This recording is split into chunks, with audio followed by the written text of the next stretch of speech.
Hi guys, I'm Autumn and I blog at itsalwaysautumn.com. Today I am going to be showing you how to make these mini photo calendars. These calendars are very easy to put together and personalize with your own photos, and they make a great holiday gift. You can use the calendar downloads found on my site, It's Always Autumn, and then you can use Adobe Photoshop Elements to drop your own photos into the calendar pages. Putting your photos into the calendar templates is a really simple process, and I'll walk you through it. But first, I just want to give you a quick photo editing tip. I'm going to show you how to add a subtle vignette to your photos, like the one you see here on the edge of this picture. When we just subtly darken the edges of the photo, it really helps the subject of the photo to pop. This is an easy adjustment that we can do using one of the guided edits in Photoshop Elements 15. So you'll click Guided at the top, and then you'll click Basics over here on the left. Down at the bottom, you'll see all of the photos you have open. So I'll choose this one of these boys at the beach and scroll down to choose the Vignette Effect Guided Edit. All of the guided edits have steps for you over on the right-hand side, so it's very easy to know what you need to do. Our first step is to select whether we want a black or a white vignette added to our photo.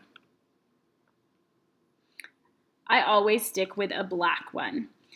Now, right now you're going to see that it's a really strong effect. That's okay, because we can change the intensity with this slider right here. Pull it to the left and the vignette will go away. Pull it to the right and it will get a lot stronger. One thing I like to do before adjusting the intensity though is this optional step 2, refine the shape of the vignette. The part I'm interested in is the feathering. Feathering is going to control how quickly your photo goes from a light photo to a dark vignette. If it's down at 0, that's going to be a quick transition here.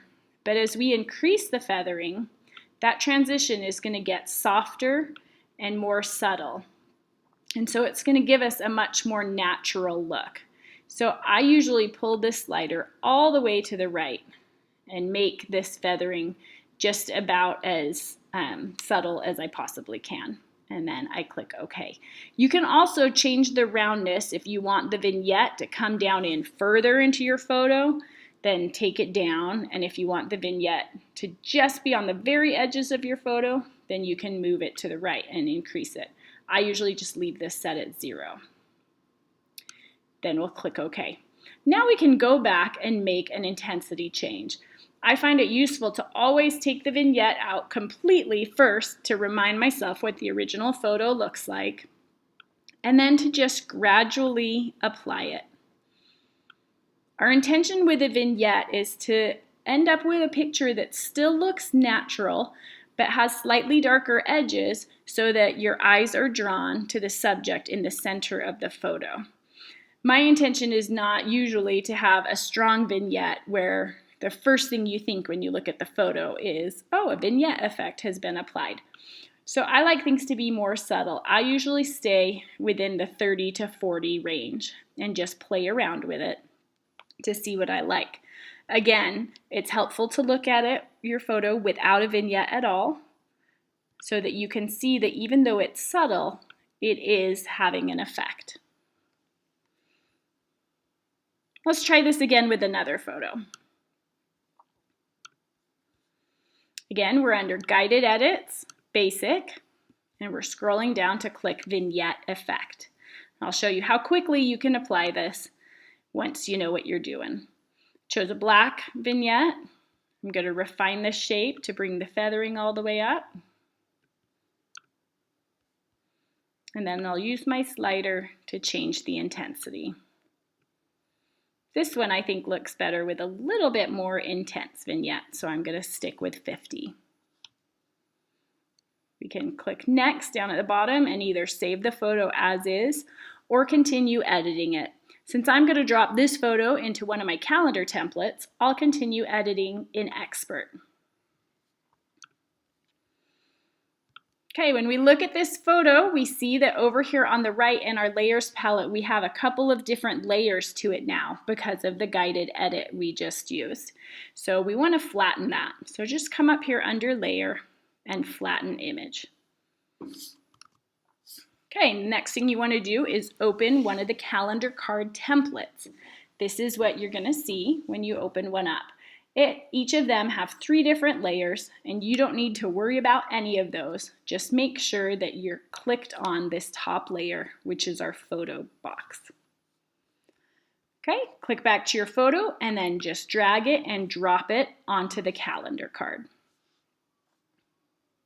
You're going to see that our photo looks really giant. It's covering up everything on the calendar card.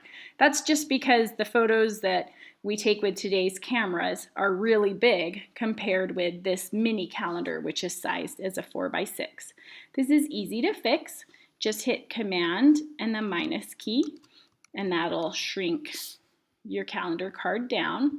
And then you can grab one of the corners of the boxes to pull it open like so. Now you're going to see, here's our photo. Once we click on it, there's bounding boxes that show us how big the photo is. Just grab one of the corners and shrink it up to make it smaller so that it's easier to deal with, and click the green check mark. Okay, Command plus to make our file bigger again.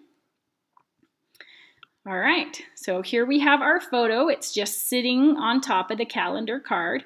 What we want to do is clip the photo into this photo box. So you'll see that your photo is right on top of the photo box in the layers palette. Just hover your pointer finger in between those 2 layers, hold down the Alt or Option key and click.